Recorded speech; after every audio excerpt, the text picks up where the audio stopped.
Let's go. Yeah.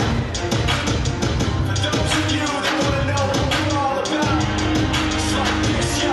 This is 10% luck, 20% skill, 15% concentrated power, 5% pleasure, 50% pain, 100% reason to remember the day. He doesn't need his name up in lights, he just wants to be heard, whether it's the beat of the mic. He feels so unlike everybody else, alone, in spite of the fact that some people still think that they know him. But fuck it, he knows the code. It's not about the salary, it's all about reality and making some noise, making a story, making sure his click stays up. That means when he puts it down, Tox picking it up. Let's go.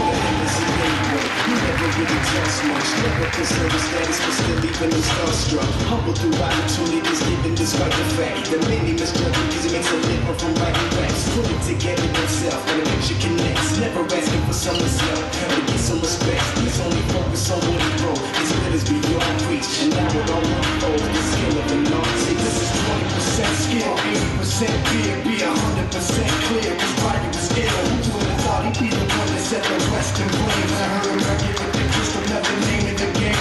Came back, dropped Megadeth, took him to church. I like Bleach, man. Why you had the stupidest verses? Dude, it's the truth.